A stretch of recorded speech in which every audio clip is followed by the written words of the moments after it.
August 16, 1977. The world stopped when news broke that Elvis Presley, the king of rock and roll, was dead at 42. But what if everything you believed about that day was a lie? What if the ambulance, the funeral, the grief of millions, all part of an elaborate deception? For over 4 decades, a shadow has loomed over Graceland. Whispered secrets have echoed through Memphis. And one man in Arkansas has been living with a face that launched 1,000 conspiracy theories. Tonight, we expose the shocking investigation that has consumed Elvis fans, divided experts, and revealed a truth so explosive it will change how you see the most famous death in entertainment history. The king may have left the building, but did he ever really leave this world? The official story seems straightforward. At 2:33 p.m., on August 16, 1977, Elvis Aaron Presley was pronounced dead at Baptist Memorial Hospital in Memphis, Tennessee. The cause of death was listed as cardiac arrhythmia, later attributed to years of prescription drug abuse and an unhealthy lifestyle. The world mourned.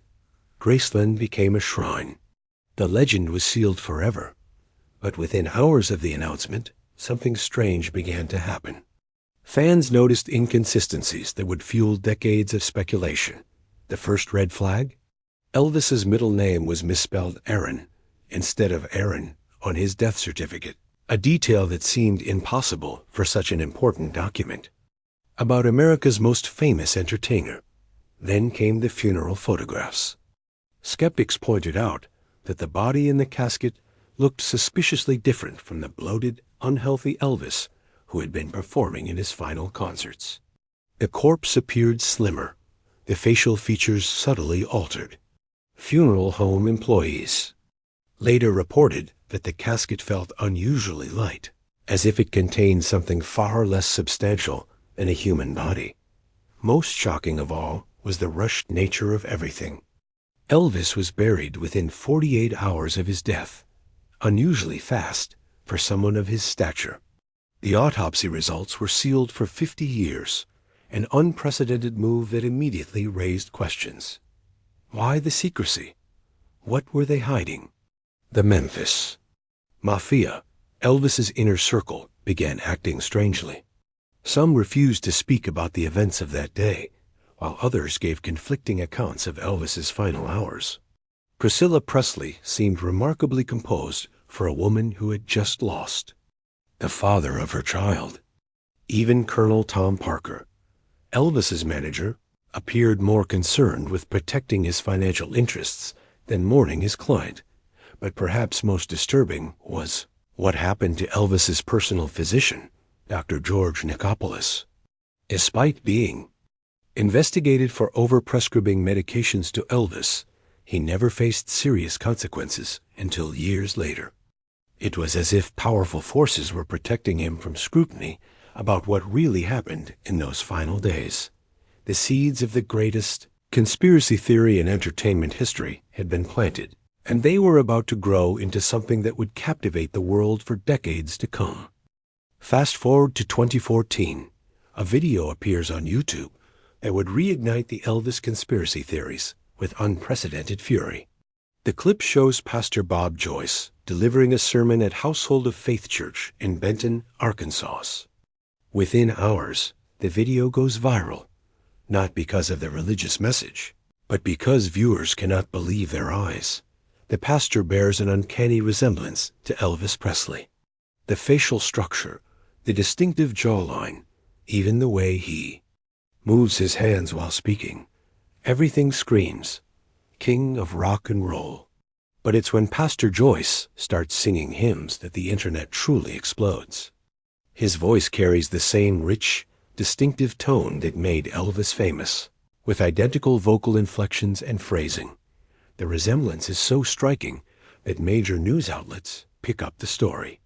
Entertainment Tonight, Inside Edition, and countless online publications feature the mysterious pastor. Social media explodes with side-by-side comparisons, voice analysis videos, and amateur investigations. The hashtag Elvis is alive trends worldwide as millions share their theories. Bob Joyce himself seems bewildered by the attention. In interviews, he politely but firmly denies being Elvis Presley, explaining that he's simply a minister doing God's work. He provides documentation of his identity, including birth certificates and educational records. But conspiracy theorists are not deterred. They claim these documents are fabricated, part of an elaborate cover-up. The pastor's backstory only adds fuel to the fire. He reportedly appeared in Arkansas around 1977, the same year Elvis died. He has no clear history before that date, and some of his personal details seem suspiciously vague. Church members describe him as a private man who rarely discusses his past, preferring to focus on spiritual matters. Amateur detectives begin analyzing every detail. They study Joyce's mannerisms, looking for Elvis's characteristic movements. They examine his teeth, his eye color, even his handwriting. Some claim to have found Elvis's distinctive scars on Joyce's body, though these observations are dismissed by skeptics as wishful thinking. The phenomenon reaches such heights that Bob Joyce's church has to increase security. Thousands of Elvis fans make pilgrimages to Arkansas, hoping to catch a glimpse of the man they believe is their idol in disguise. The quiet pastor finds himself at the center of a cultural storm that refuses to die down. As the Bob Joyce phenomenon exploded across social media, serious investigators began examining the evidence with scientific precision. What they discovered was both fascinating and deeply troubling, because the similarities between Joyce and Elvis went far beyond casual resemblance.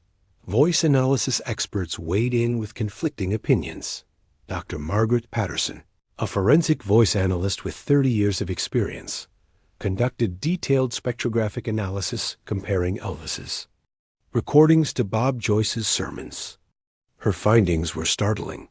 The fundamental frequency patterns, the vocal resonance, and the distinctive Memphis accent are remarkably similar, she reported. In my professional opinion, these voices share characteristics that would be extremely difficult to replicate. However, other experts disagreed.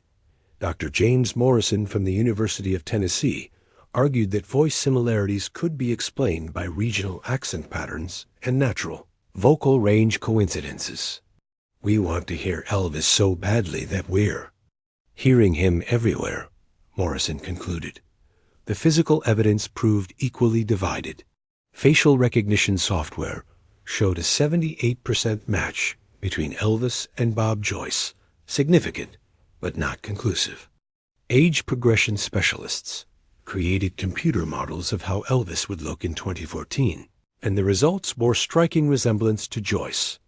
But skeptics pointed out crucial differences. Joyce's brown eyes versus Elvis's blue, different dental structure, and subtle but important facial proportions. Perhaps most compelling were the behavioral analysis reports. Body language expert Dr. Sarah Chun studied hundreds of hours of footage comparing Elvis's stage presence to Joyce's pulpit delivery. The hand gestures, the way he shifts his weight, even the timing of his pauses. These are deeply ingrained motor patterns that would be nearly impossible to consciously replicate, Chun observed. Meanwhile, investigative journalists began digging into the paper trail. Birth records for Bob Joyce seemed legitimate but curiously sparse.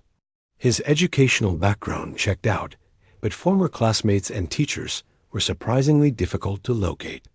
Most intriguingly, several government documents related to Elvis's death remained classified. Despite multiple Freedom of Information Act requests, the story took another dramatic turn when former FBI agent John Williams came forward with explosive allegations.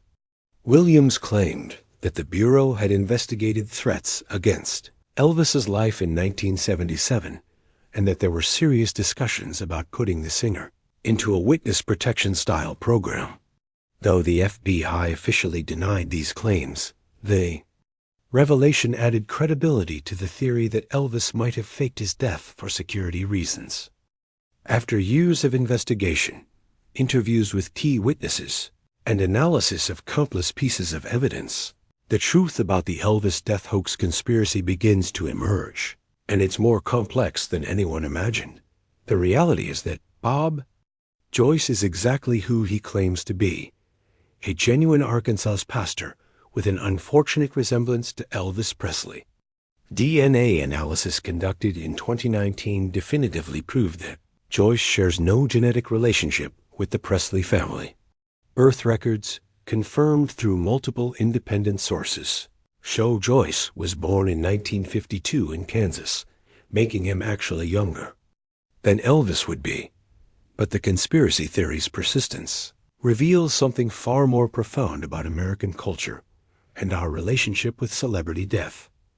Dr. Michael Johnson, a cultural anthropologist at Vanderbilt University, explains, Elvis represented the American dream incarnate, a poor boy who conquered the world through talent and charisma. His death at 42, overweight and drug-dependent, shattered that myth. People need their heroes to be immortal. The psychological need to keep Elvis alive has created what researchers call mortality denial projection. Fans unconsciously transfer their inability to accept death onto their idol. This explains why Elvis sightings have been reported worldwide for decades, why his record sales actually increased after his death, and why Graceland receives more visitors than any other private home in America.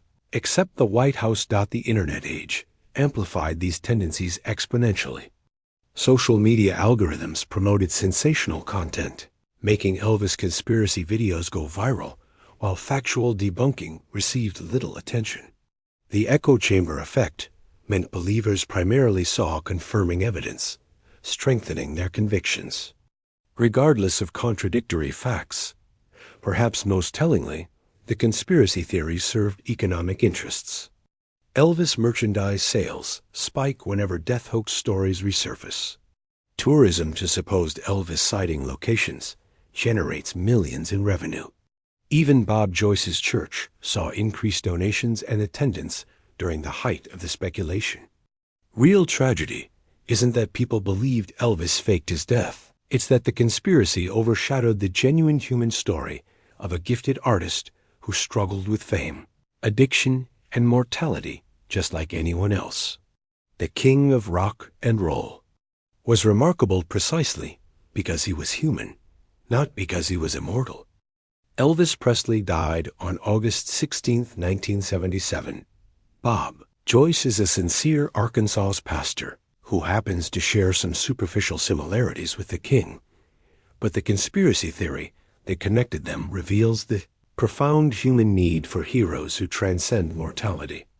In our search for immortal icons, we sometimes lose sight of the beautiful, tragic, and ultimately human stories that make legends truly worth remembering. Want to separate fact from fiction and other celebrity mysteries?